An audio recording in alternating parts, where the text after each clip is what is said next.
Assalamualaikum warahmatullahi wabarakatuh. Perkenalkan, nama saya Desma Forida Fatma dengan NIM 202111128 dari Prodi Hukum Ekonomi Syariah 3D. Di sini saya akan menjelaskan sedikit materi mengenai sejarah hukum Islam dalam pandangan pakar hukum Islam. Yang pertama, konsepsi formal substantif hukum Islam. Hukum Islam yang dimaksud adalah konsep-konsep yang bersumber dari sumber hukum Islam, yaitu seperti Al-Quran, Al-Hadis, dan Ijtihad. Menurut konsepsi Islam, pembahasan hukum Islam tidak terlepas dari terminologi fikih dan syariah dari sejarah keduanya. Pada masa awal Islam, fikih dipergunakan sebagai pemahaman terhadap hukum-hukum agama secara keseluruhan, yakni semua hukum yang disyariatkan oleh Allah untuk para hambanya, baik yang berhubungan dengan keimanan, keyakinan, dan lain-lain.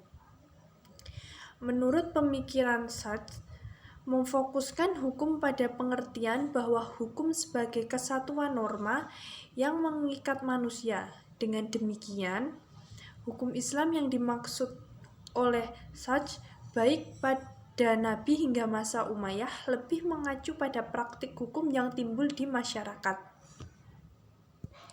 Melihat istilah-istilah yang digunakan Sachs, ia mengartikan bahwa hukum Islam adalah hukum suci di satu sisi dan hukum ilham secara teknis di sisi lain.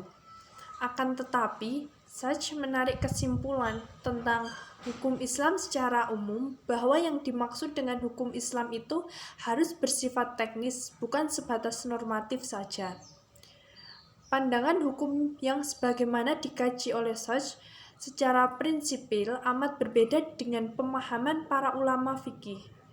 Sebagaimana yang dijelaskan bahwa hukum Islam memiliki dua dimensi, yaitu dimensi ilahiyah dan dimensi insaniyah. Kaitannya dengan sumber Al-Quran dan berbagai literatur Islam mencakup hukum dalam arti sistem ajaran dan kaidah atau norma. Namun, dua arti ini nampaknya diabaikan oleh Sachs, terutama ketika ia melihat hukum pada masa Nabi dan sahabat. Pemikiran Sachs mengalami dinamika, tetapi secara substansial, hukum Islam di mata Sachs harus memiliki sifat teknis dan formal. Di samping itu, Sachs menurut analisis penulisan cenderung berpikir semata tanpa memasukkan unsur-unsur teologis, sebagaimana pengertian fikih dalam Al-Quran, Al-Hadis, dan Ijtihad. Yang berikutnya, yang kedua, konsepsi tentang sumber dan periodisasi hukum Islam. Sachs berpendapat sumber hukum Islam adalah tradisi masyarakat Arab pra-Islam atau hukum adat, bukan Al-Quran dan Sunnah Nabi Muhammad SAW. Tradisi adalah bagian dari syariah Allah itu sendiri. Artinya, tradisi Arab pra-Islam adalah bagian kecil dari syariah. Oleh karena itu, tidak benar menjadikan sesuatu sebagai bahan dari yang besar sebagai sumber hukum Islam. Selain itu, penolakan adat sebagai sumber hukum Islam pertama, karena adanya fakta bahwa sekedar hukum adat bukanlah suatu aturan yang diambil dari teks-teks sakral, yaitu Al-Quran dan Al-Hadis. Dapat ditarik titik terang bahwa adat dalam realitas sistem hukum Islam memiliki keefektifan yang sangat penting dan besar. Pada tahap ini, Sachs berpandangan bahwa adat atau tradisi pra-Islam dapat dijadikan sebagai sumber hukum, tetapi bukan sumber hukum Islam pertama, melainkan sebagai sumber hukum sekunder. Pemikiran Sachs tentang hukum Islam yang awalnya bersumber pada tradisi pra-Islam dapat dipahami bahwa hukum Islam yang dimaksud semata-mata hukum yang berdimensi insaniyah. Dari sudut pandang ini, pemikiran Sachs tertolak sekaligus menggambarkan pemikiran yang amat dangkal tentang apa yang sebenarnya hukum dan sumber hukum Islam yang sebenarnya. Kritik lain yang dikaji tentang pendapat Sach bahwa periode hukum Islam dimulai pada abad 11 Hijriah, terutama pada masa akhir pemerintahan Umayyah. Pemikiran ini sudah tentu berbeda dan berseberangan dengan pendapat para jumhur ulama, khususnya para mu'arif, seperti Muhammad Ali Asy'ari, Abdul Al-Wahhab Khalaf, dan lain-lain. Bentuk-bentuk hukum Islam yang terkandung dalam Al-Quran jauh dari pandangan Sach. Terbukti Sach hanya membuat formasi hukum Islam didasarkan pada pemerintahan Umayyah, baik praktik-praktik ibadah maupun praktik administrasi pemerintah. Selain itu, ketiga aliran politik dan keagamaan meminjam istilah Sach, baik secara teoritis dan praktis, terbukti memiliki metodologi hukum tersendiri.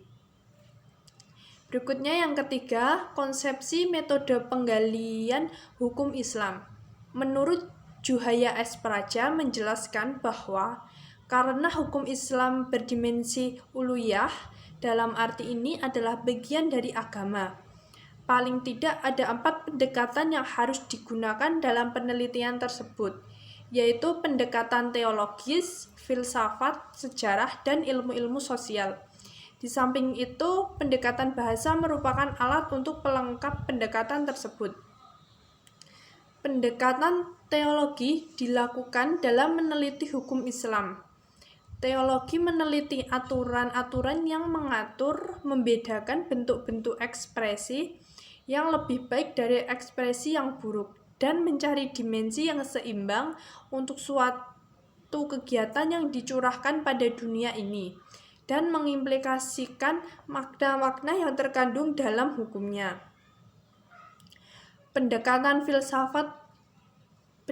ini digunakan sebagaimana yang telah dijelaskan oleh Juhaya S. Praja, bahwa filsafat mempunyai tugas utama, yaitu tugas kritis, mempertanyakan kembali paradigma-paradigma ilmu yang telah mapan. Yang kedua, tugas konstruktif, yaitu menjawab masalah yang tidak terpisahkan oleh ilmu, bahkan menyatu kembali ilmu-ilmu yang telah berjalan sendiri-sendiri. Kegunaan filsafat hukum Islam menjelaskan dan memberikan pengetahuan hukum Islam secara runtut kepada yang mengajinya. Metode yang digunakan oleh Sach adalah metode sejarah. Menurut analisis Suwerjono Swekanto, pada dasarnya metode sejarah ini masuk dalam mazhab sejarah dan kebudayaan sebagai mata rantai sebelum sosiologi hukum lahir dari mazhab sociological jurisprudence. Pendapat Suwerjono Swekanto bahwa kelemahan pokok dari mazhab sejarah terletak pada konsepnya mengenai kesadaran hukum yang sangat abstrak. Cukup sekian dan terima kasih.